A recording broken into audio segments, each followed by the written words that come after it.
Here's what we're going to do today. We're going to start a project to build a full-size e-bike for less than a SurRon that competes with a Stark Varg, and this is it.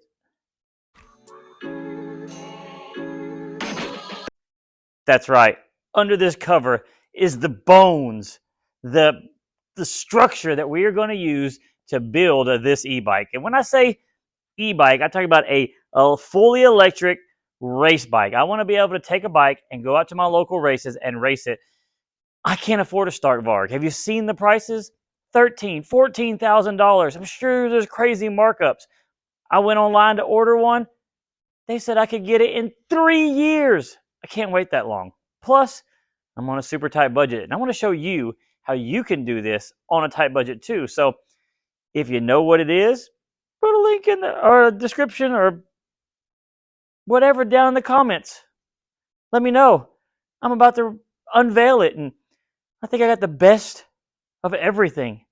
That's right. I've got one of the most iconic bikes, the Honda 450. And I bought this specimen. I wouldn't call it beautiful specimen. It needs a lot. And I have a lot to do for this. Somebody has spray painted the wheels. The frame looks like it may have been attacked with a sander. This bike's rough. The gentleman I bought it from you pulled the motor out to put in a go-kart or something like that. And so it was a running bike, but there's a lot of questions. But what's not a question is this is going to turn out to be something amazing. We've got a whole different design for the body.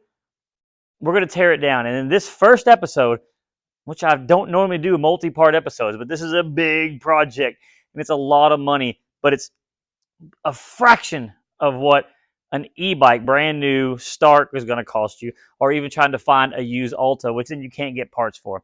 I'm going to walk you through step by step what it takes for me to get this bike from this to what the final product is, and I promise you, you're going to love it. So let's get this thing tore down. Let's see what we actually have, and we'll go from there. The first thing we've done, spent $400 on a complete rolling chassis. Seems like a lot, but I've checked over all the bearings. Everything seems to be in great working order. No suspension oil leaks, none of that stuff. We will be having to strip these wheels. As you can see, they have been painted and spoke coats, which may be the least coolest thing about this, but they will be going away, so I can't get them off. How do you get these things off? They will not be permanent. Spoke straws. Spokes don't look that bad either. So let's get this thing out. Let's give it a bath to see how much of this spray paint we can actually just pressure wash off. And here you have it. The parts we're going to need for this build from our donor bike. We've got our wheels. Next thing we're going to do is try to get this paint off of there. We'll see what that takes. It'll be a good learning experience for us. Then we're going to clean everything up. So I'm not going to subject you to cleaning up every single part. That would be kind of a boring video. So we're going to make these episodes as quick as possible and as informative as possible. So up next, let me go ahead and get these wheels. We'll get them started we'll break them down, take the tires off, and then see what we can do about getting this paint and the spoke coats off, because those are terrible.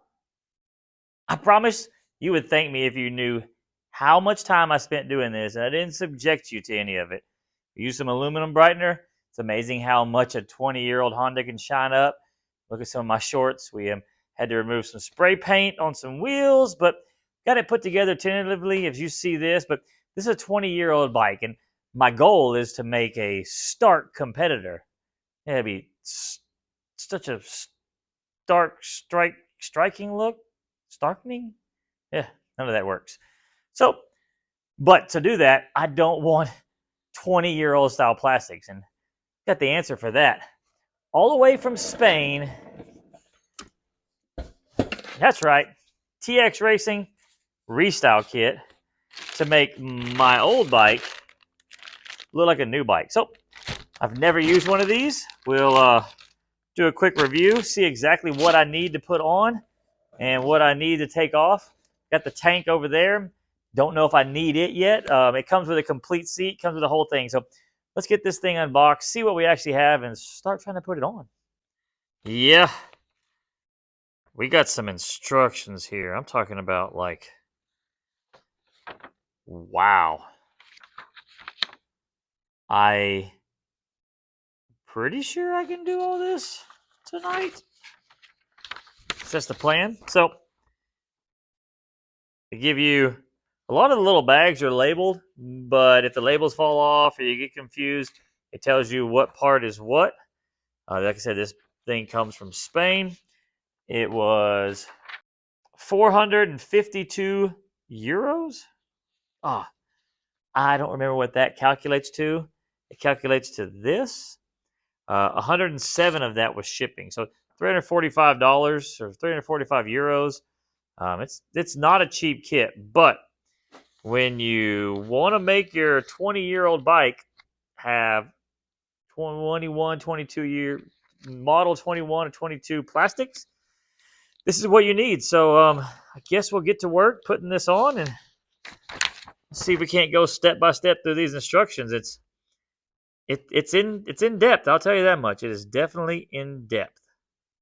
All right, the very first step you see from the instructions here is you put these brackets on, and then underneath you're going to mount this little plastic cover, protect the airbox, it's fender protection. Now we're coming to our first permanent mod. We need to remove these. The rear fender comes in here, hooks into those right there, and as you can see, these are in the way. The seat mounts to a bracket that comes in here. So first thing we got to do is lop these off right here. That's a bit nerve-wracking there, but got those gone. Nerve-wracking as in I'm cutting the subframe of a dirt bike, and somebody feel like come up and slap me in the nose and tell me no, but nope. What you're supposed to do. So brackets go back on. Up next is going to be the mount that holds the seat bracket in. It's got kind of an interesting way that it goes in. These bolts here have these bushings that'll go between here and here, which will pinch that, hold that in place. This bolt with this bushing will go through here, holding that in. So let's get this next bracket mounted in. As you can see, these stab into the factory rear fender, just like that. So let's get these in and move on to the next thing. The rear section is on. It's a chore. It's some stretching and fighting, and they may be able to trim up some of these plastics a little better. You may have to get in there and cut some of those back, but to make them fit perfectly, it is on. I don't know about, there's some 10 millimeter bolts I'll show you here where they protrude under the fender. Don't know if we're going to wind up with a rear tire into those. If so, I may rethink that, maybe cut these bolts off that stick out. Then we've got these parts right here. This section right here bolts on. This, I believe, is going to hold on your side plate and kind of covers up the subframe and where the pipe hanger and all that stuff is, but we don't have to worry about that. But if you are putting this on a regular gas-powered bike, it's not easy, but it's not difficult. It's kind of like, it's not bad, it's not good, like that. I mean, today I had some bacon-flavored candy canes, and they were all right. I mean, and that's kind of how this is. This is all right. I don't hate the way they designed this, but let's move forward, see if I hate it. But so far, I don't think I will. Up next, we'll get the mounts on for the side shrouds.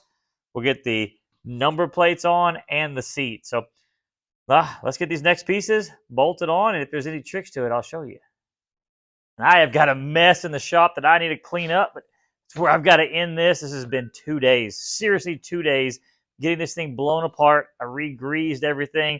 All the bearings and everything are good on this. Got the wheels apart. I don't have them on yet because I don't have tires on. And got to put the brakes on.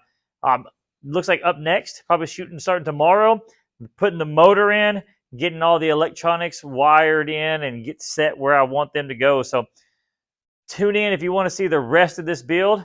My thoughts on the TxRacing kit is actually pretty good.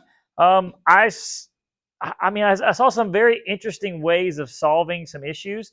The seat pan, the way they designed it, I'm really excited about it. I may have to put a different cover because this is not a Honda anymore. It's not going to be a Honda. Technically, I guess it is, but I had to make brackets here to be able to hold the radiator shrouds out, which you wouldn't have to do if you were leaving this. So I would recommend this kit. This is not an easy bolt-on perfect kit. There is a few little modifications you got to make and tweaks. I had to actually make this little where this adjuster went. It wouldn't go far enough, so I had to make it basically cut it a little deeper so it would slide down and this would fit tightly. I didn't use the relocate for the front number plate. I don't know if different clamps need it. Some do, some don't. This one didn't need it, so I didn't use it. So anyways, I'm really impressed with this kit. I have some graphics, mainly just number plates coming for it, so I want to leave it all red. I got to figure out a pun for the start thing. There's a start comparison. A lot of those things. So, all right, up next, we'll get this motor shoehorned in there and get it all laid out. And yeah, I think I can do this. I think I can build a start competitor for the price of a SurRon. We're going to be there. It's going to be tight. We're going to be there.